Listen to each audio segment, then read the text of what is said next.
Welcome back to NUICfootball.com. I am your host, Kyle Kampmeyer.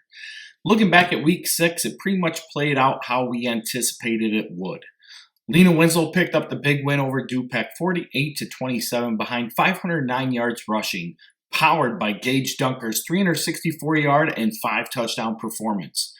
Cooper Hoffman did pick up 335 yards through the air for the Rivermen, but was limited to 2 touchdown passes and 1 interception on the night, while the Panthers didn't allow the Rivermen to gain a single yard on the ground. Over in the 8-man game of the week, it was Amboy and Milledgeville, and the Clippers went to Floyd Daub Field and picked up a big win over the Missiles to show the state that they are clearly the number 1 team. Landon Welch will flex his muscles for 231 yards on the ground and 3 touchdowns. Forreston once again escaped with a win while being held to 206 yards on the ground and allowing Stockton to pick up 227 yards. Regardless, it was enough for the Cardinals to clinch a playoff spot with that 6th win. Fulton grabbed their 4th consecutive win as A.J. Boardman ran for 110 yards and a touchdown, and Dom Kramer picked up another 2-touchdown night through the air with 95 yards passing. Back in 8-man, River Ridge and Orangeville picked up their 3rd wins on the season in convincing fashion, but still need to finish the deal in the coming weeks to seal their playoff dreams. Looking ahead to Week 7, there are a couple games to headline. Forreston will play host to GCMS on Saturday for their 3rd consecutive meeting. Forreston owns this battle 2-0 and enter the game undefeated. GCMS is the top team in the HOIC small division and want to improve their playoff seeding with a win. The Cards are still looking to prove that they belong among the elite in Class 1A. Du-Pec licks their wounds and hits the road to face off with Fulton. This should be an interesting game as both teams feature dual-threat QBs and explosive receivers. The early edge favors Du-Pec, but the team that can settle down and control the line of scrimmage and limit execution mistakes will be the team to win. This was a big win for Fulton last year and what was our best game of the year within the NUIC. Can it repeat that electricity once again? Milledgeville heads to Pawnee to face the 12th-ranked Indians. We should see if Pawnee is capable of competing with the top of IAFA. If the game is a rout, we'll have our answer quickly. We'll discuss these games and more coming up next. This NUICfootball.com production is powered by Lemon's Ambulance Service in Lena, Illinois. We always plan for the expected, but sometimes we need to plan for the unexpected. Lemons has been serving Stevenson and Joe Daviess counties since 1869. Call someone you can trust in your time of need. Call Lemons Ambulance Service. Rose Bowman and the Choice Realty team understand that buying or selling real estate is among the most important financial transactions of your life. They are dedicated to providing personal and thorough service with a sharp focus on their clients' needs. Their licensed staff looks forward to assisting you in any of the following areas: residential, condominiums, new construction, land, farms, commercial, investment, or leasing. Choice Realty is locally owned and operated with offices in Freeport, Galena, and the Galena territories. So when it's time to buy or sell, give Rose Bowman a call at 630-697-2480.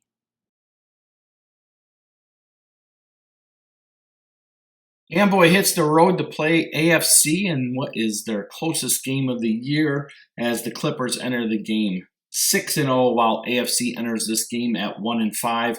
Last season, these teams did not meet. Last week, Amboy beat Milledgeville 32-20, while AFC lost to River Ridge 54-8. Amboy enters this game favored by 84 points.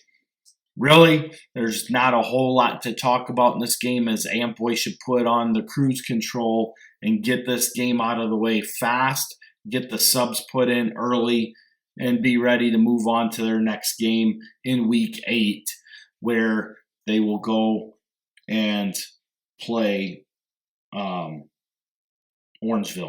With that said, though, taking a look at a couple things, what they can do is work on a few things early like you would in a scrimmage game, get the score out of reach, put your substitutions in, and take care of business right there. With that said, though, Amboy really is on cruise control until their Week 9 matchup with Polo. So this is just one of those games where it's going to be Amboy, fast and furious, out the gates, Game, set, match. Quest Charter makes a trip up to River Ridge, where the Wildcats enter this game at 3-3, while Quest Charter is 0-6. This is the first time these two teams have met. Last week, Quest played Rockford Christian and lost 47-0, while River Ridge beat AFC 54-8. River Ridge enters this game favored by 69 points. Here we have another game once again where the Wildcats are capable of winning this game, need to win this game, should win this game rather decisively, and continue to march forward to that playoff entry. Now, with that said, they've been down George Winter for a couple weeks now. They need to continue to improve their play, both offensively, defensively, on the line of scrimmage. Continue to get Damon Ditmar, Seth Nicholas, and a few of these other guys work so that they can continue to build on things, play at a higher level, and hopefully continue to build that momentum as the weeks move forward here and we get closer to that playoff run. With that said, though, River Ridge is going to go into this game with not much really to worry about except taking care of business, get it done early, get out of there healthy. And if they can do that, well, by gosh, we're going to have ourselves a big score differential in this one, and we're going to see River Ridge march on, which they will. Orangeville at Christian Life on paper looks like an intriguing game as both teams enter this game with 3-3 records. However, last year Orangeville won this game in Week 6, 76-38. Last week, Orangeville beat Galva 63-14, while Christian Life beat Quest Charter Academy 47-0. Christian Life played Galva back in Week 2 where they won that game 36-0. So it gives us a little bit of a barometer to measure these two teams against. Orangeville will enter this game favored at 14 points. And in all reality, this is another must-win game for Orangeville as they still have Amboy coming up on schedule. So they have to be able to win this game in order to solidify their opportunity and chances to get into the playoffs. Otherwise, they're going to fall into the potential of an at-large bid for that final spot in the playoffs, which the Broncos don't want to take that chance. With that said, for Orangeville, you got to come in, continue to build on things that you want to get going, continue to give Blake Fulgate the ball, work on your line play offensively and defensively so you can continue to fill the holes that you've had earlier in the season and get yourself prepared for the number one team in the next week. That way you are getting yourself prepared for the playoffs. With that said, Orangeville favored by 2 touchdowns, but in all reality, they should roll in this game. Blue Ridge makes the trip to Polo, where the Marcos enter at 5-1, and Blue Ridge comes in at 2-4. Last year, these two teams did not meet. Last week, Blue Ridge lost to Martinsville 26-6, while Polo won 64-0 over Unity Christian. Polo enters this game as a 4-touchdown favorite, and in all reality, this game should go as such. Blue Ridge obviously losing to Martinsville last week, as already stated. Martinsville was blown away by a running clock by halftime by Amboy. Polo and Amboy are pretty much right in the same caliber of competition level. So really, the Marcos should be able to get things going quick and easy in this one. Work on some things to get the pass game in play, get the run game going, do a couple things on defense where you can work on a few things. Really, like I've said before, Polo's on cruise control until that Week 9 matchup with Amboy, and then we turn the corner, and right away we're in the playoffs. So Polo wins big in this one. Our 8-man game of the week is brought to you by Best Realty. Best Realty has been helping Northern Illinois tackle their real estate needs since 1990. Whether you're buying or selling in the market for residential, commercial, or acreage, they'll help you get the best deal. Call the Best Realty team at 815-248-3408 or visit them online at bestrealtyproperties.com. Our Best Realty 8-man game of the week takes us to Pawnee, where they will play host to Milledgeville. The Indians are 4-2, while the Missiles enter this matchup at 5-1. These two teams did not meet last year. Last week, Milledgeville lost to Amboy in a 1-2 matchup, 32-20, where Pawnee beat West Prairie 30-0 to kind of flex their muscles there.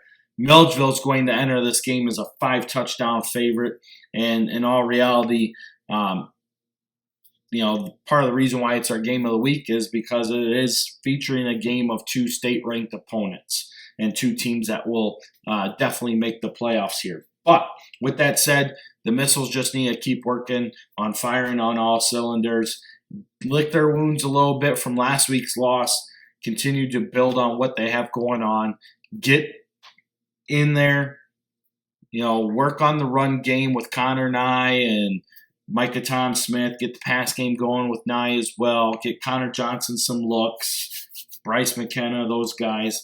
Defensively, work on playing sound fundamental defense. For the Pawnee, we're going to see some things with Caden Ward and Carson Wart where they're going to do a mix of pass and run, looking at some of the things that they do, running the ball and little bubble route screens are kind of what they look to do, considering that Wart leads the team in rushing and in receiving, while Ward facilitates that offense there. So, it'll give Milledgeville a good look of something different than what they normally see, but at the same time, it's going to get them more prepared for what they will see moving down the road. Milledgeville should be on cruise control the rest of the way to finish up 8-1 here. Missiles win big here. This portion of our broadcast is brought to you by Diedrich Epoxy Flooring. Serving Northern Illinois and Southern Wisconsin, Diedrich Epoxy is the source for all of your epoxy needs. Give Diedrich Epoxy Flooring a call today at 815-239-1158 for your free estimate. Dakota travels to Galena, where both teams are going to enter with 2-4 records. Last year, Dakota beat Galena 30-7 in Week 7. Last week, Dakota beat West Carroll 48-0, while Galena lost to Fulton 18-7. This is a must-win for both teams in order to keep playoff hopes alive.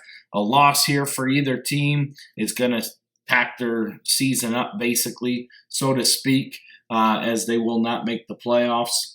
Galena is going to enter this game favored by 2 points, which really, this is kind of a toss-up game. One of the advantages for Galena is that in some of their games, in comparison to what Dakota had in their losses, Galena has played better than what Dakota has shown so far. Galena does have the ability to throw the ball with Roman Romer.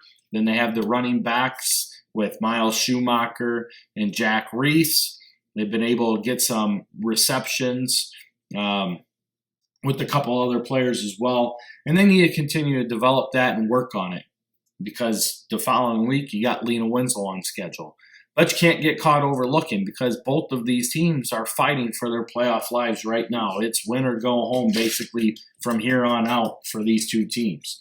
Dakota, on the other hand, they made a move at quarterback to bring Drake Davis in. That pushed Nolan Mayberry to a running back position where they are trying to utilize more speed to the outside edge. Drake Davis has shown to be a pretty strong-armed quarterback, young, so there's still some maturation process that he's going to have to go through. But I think it's not a bad move for Dakota as they're trying to put all their cards in to help them get to that playoff push. They got a schedule ahead of them where getting in 3 wins to get to 5-4 is doable, but it's going to be a challenge as you still have Galena this week, you have Stockton, and you have EPC. All teams that can definitely provide a challenge. One of those teams being EPC, who beat the Indians last year on a surprise game. So, Galena's a hard place to play. It always has been. It's been a while since Galena's been really to the upper tier. Their last great team that we saw out of them came in the COVID spring season where they went 5-1. That only loss coming to Lena Winslow in a very high contested game. But, With that said, Galena is definitely going to be the favorite in this game. I feel that you could really put a toss-up in this game, but my pick is going to be the Pirates simply because they're at home, and it's a daunting task to go into Galena and come out with a win. EPC makes a trip over to Lena Winslow, where Lena Winslow comes in at 6-0, and EPC enters at 1-5. Last year, Lena Winslow won this game 60-6 in Week 1. Last week, EPC went into Aurora to play Aurora Central Catholic and came away with a 40-15 win, while Lena Winslow got that big win over Du-Pec, 48-27 in our game of the week. Lena Winslow just needs to keep attacking and building on what is to come. They're favored to win this game by 6 touchdowns, so it's going to be, or should be, a relatively easy game for them. Really what you want to do here is come in, take care of business, get your numbers up, get your yards, work on a few things that you need to work on in live game situation, and then get your reps in for your younger guys so that they can continue to build and work towards that playoff push. Lena Winslow really is on cruise control until that Week 9 matchup where they will play Forreston in a highly anticipated battle of that rivalry. But until then, you can't get caught overlooking. You got to sit back and take care of business. Lena Winslow wins big in this one.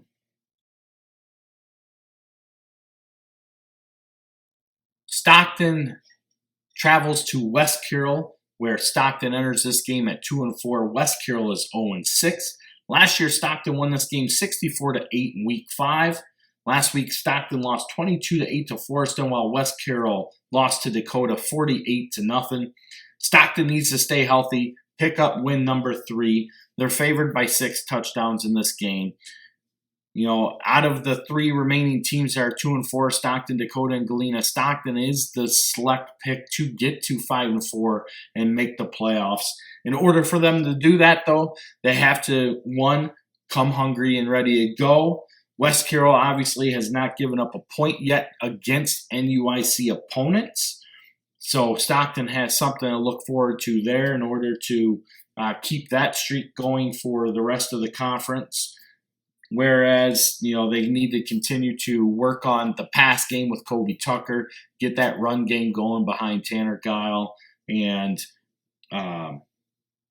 Carl Hubb, and then get Brady Haas in there as well on the receiving side of things. It's a great game for them to get some looks, mix some things up, work on a few things that they need to clean up while playing another team. But this one should be over by halftime, in which that case you can get your subs in there and then get prepared for week number 8. So Stockton wins big in this one. Our next game features a game of state-ranked opponents as GCMS will travel to Forreston. Forreston enters this game undefeated at 6-0, while GCMS comes in at 5-1. Last year, Forreston won this game 40-12 in Week 8. Last week, GCMS beat Fieldcrest 40-14, while Forreston beat Stockton 22-8. This game is the 3rd year in a row that these two teams have met, while Forreston has come out winning both of those games convincingly each of the last 2 seasons. Forreston will enter this game favored by a touchdown. What we have not seen out of Forreston this year is the Cardinals putting away teams the way that we expect to see them put away teams, or at least have grown used to seeing the Cardinals put teams away. Forreston's doing what Forreston does. They're controlling the tempo. They're controlling the game.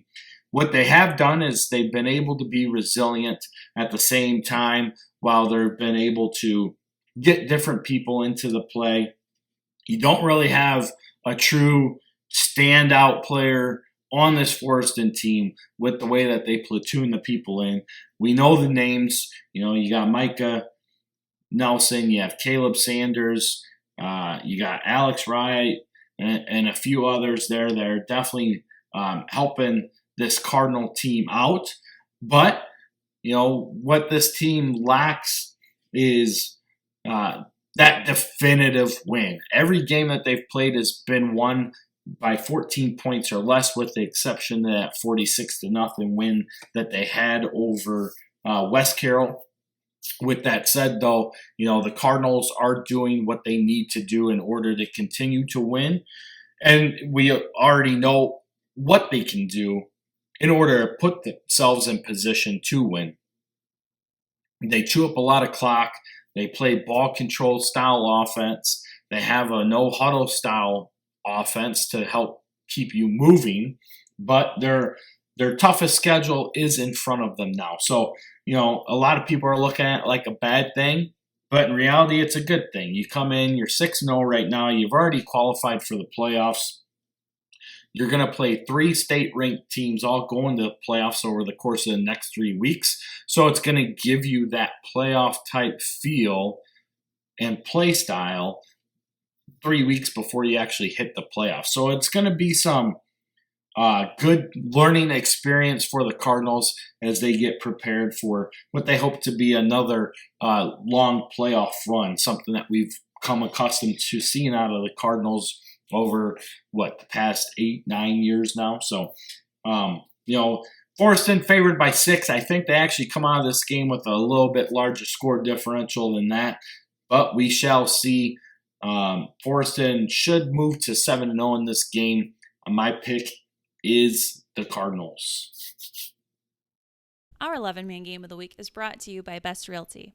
Best Realty has been helping Northern Illinois tackle their real estate needs since 1990. Whether you're buying or selling, in the market for residential, commercial, or acreage, they'll help you get the best deal. Call the Best Realty team at 815-248-3408 or visit them online at bestrealtyproperties.com. Our Best Realty 11-man game of the week takes us to Fulton, where they are going to play host to Du-Pec.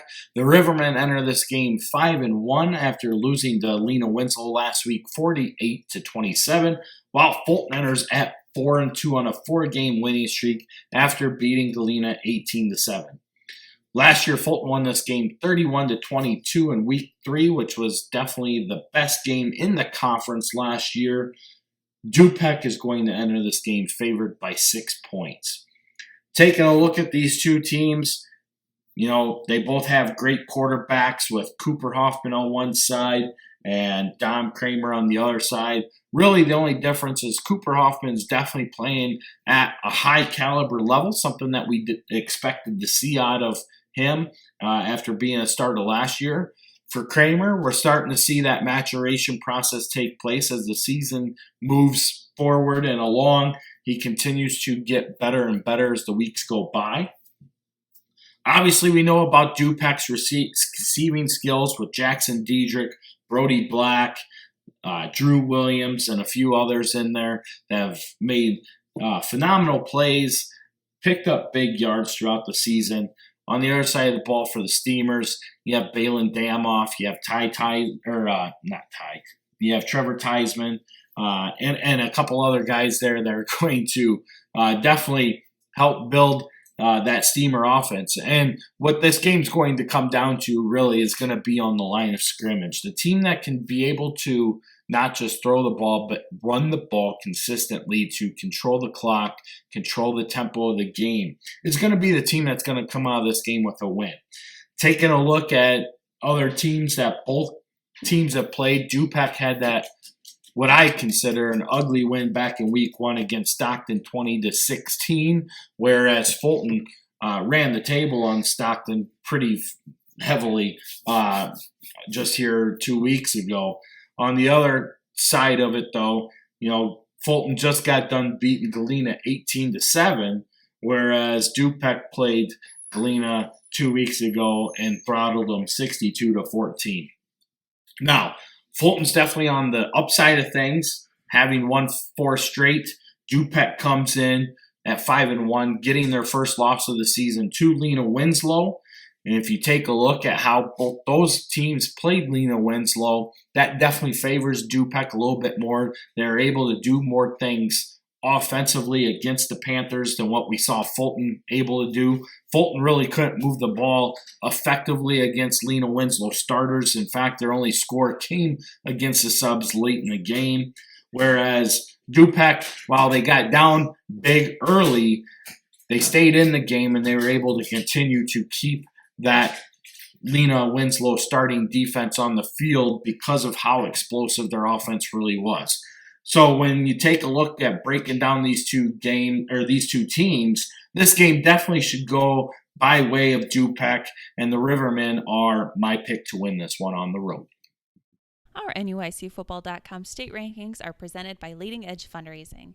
If you need to raise funds for new uniforms, tournament expenses, equipment, or more, look no further. Brandon Sharp at Leading Edge makes it easy for you and your team to have a fun and competitive way to raise funds for your program. Give Brandon a call today at 563-514-1647. Leading Edge Fundraising, your premier fundraising company. We take a look at our NUICfootball.com state rankings presented by Leading Edge Fundraising. And when we take a look at, we're going to start with 8-man. And coming in at number 1, where they've been all year, are the Amboy Clippers at 6-0. Despite the loss, the proximity to the score keeps Milledgeville at that number 2 spot, as they are 5-1. Coming in at number 3 are Polo, also at 5-1. And at number 4 is St. Thomas More, as they picked up a big 20-point win over South Beloit, as they are now 6-0. Those 3 teams are all literally right there at 2, 3, and 4. And I mean, it's close. So anybody that complains about the rankings really shouldn't. It's a ranking. It's done through polls and points and all that stuff. But those 3 teams are literally neck and neck and neck with each other. And number 5 is Ridgewood, 4-2. They're also in that conversation. Those 2 losses are to Amboy and Polo, who are ranked right above them. Ridgewood played with those 2 teams very closely and competitively as well, as they retain that 5 spot. Coming at number 6 is Martinsville at 5-1. Number 7 is South Beloit at 5-1, as it looks like they only dropped 1 spot with that loss to St. Thomas More. At number 8 is South Fork at 5-1. At number 9 is Milford Cisna Park at 4-2. And rounding out the top 10 is Flanagan Cornell Woodland at 4-2. Other teams receiving votes are West Prairie at 4-2 and Pawnee also at 4-2. Moving over into Class 1A, the defending state champs, Lena Winslow, retain that number 1 spot where they've been all year, as they are 6-0. Coming at number 2 are the Mustangs of Morrison at 6-0. Number 3 is Althoff Catholic, as they are 5-1. And at number 4 are the Cardinals of Forreston, as they are 6-0. Camp Point Central is number 5 at 6-0. Number 5 at 6-0. Number 6 is Hope Academy at 5-1. Number 7 is Greenfield Northwestern at 6-0. Number 8 is Fulton at 4-2. Number 9 is Newman Central Catholic at 5-1. And rounding out the top 10 is Aurora Christian at 5-1. Other teams receiving votes are Stark County at 6-0, Casey Westfield at 6-0, Leroy at 6-0, and GCMS at 5-1. Moving into Class 2A, number 1, where they've been all year, is Moreau Forsyth, as they are 6-0. At number 2 is Bloomington Central Catholic at 6-0. And taking a look at the current playoff outlook, they are looking like they will be moving down to Class 1A when we hit the playoffs. Number 3 is Seneca at 6-0. At number 4 is last year's runner-up Tri-Valley at 6-0. And number 5 is Athens at 5-1. The Blue Bullets of Knoxville are number 6 at 6-0. Number 7 are the Shelbyville Rams at 6-0. The Farmers of Farmington are at number 8, as they are 6-0. Johnston City comes in at number 9 at 6-0. And Rockridge completes our top 10 at number 10 at 5-1. Other teams receiving votes are Mater Dei at 5-1 and Moments at 6-0. And in Class 3A, number 1 are still the Byron Tigers, as they are 6-0. Coming at number 2 is Montini Catholic, as they Lose for the first time this year. They're 5-1, but that loss was to Providence Catholic. Number 3 is Princeton at 5-1. Number 4 is Wilmington at 5-1. Number 5 is Williamsville at 5-1.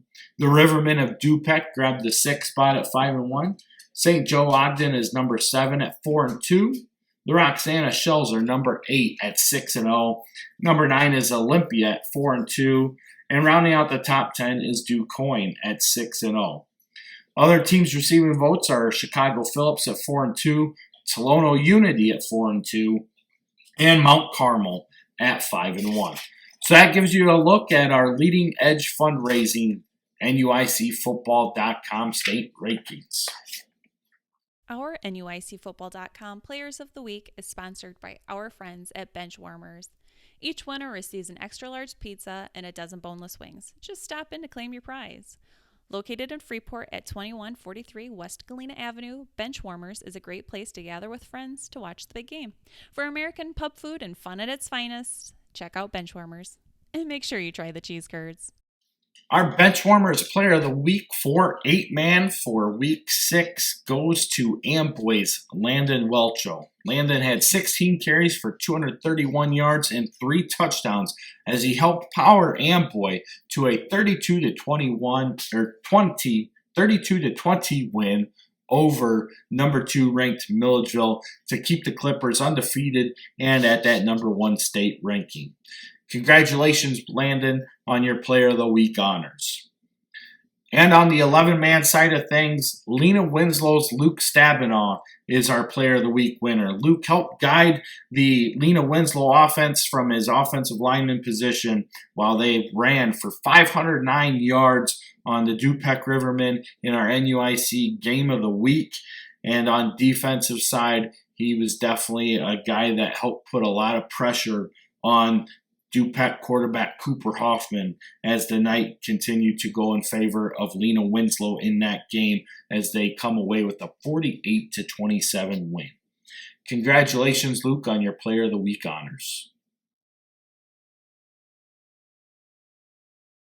Well, that takes a look at how Week 7 is lining up. A couple big games to watch as Dakota and Galena come in, both at 2-4, their playoff lives at stake. A big game for Stockton as they are also 2-4, but should win theirs pretty easily. We have a battle of state-ranked opponents in GCMS and Forreston on Saturday at 2 o'clock in Forreston. And our NUIC Game of the Week features 2 spread-style offenses going at each other as Du-Pec makes the road trip to Fulton. On the 8-man side of things, it should be pretty much status quo, with the biggest game really being Orangeville and Christian Life, as both teams are 3-3. Orangeville heavily favored in that game, while Milledgeville and Pawnee also take a game against each other as they are both state-ranked opponents, making what should be a pre-playoff type atmosphere feel for that game as well. So some big games here. Couple games not so big. There should be quite a few blowouts this week, but it will continue to shape our playoff picture. Couple teams just need to continue to do what they're doing in order to make the playoffs, and a couple are still there, right there in the fight. One loss and they're done for the season. So we'll see how everything plays out. Get out to the games, root for your teams, and as always, root for the NUIC.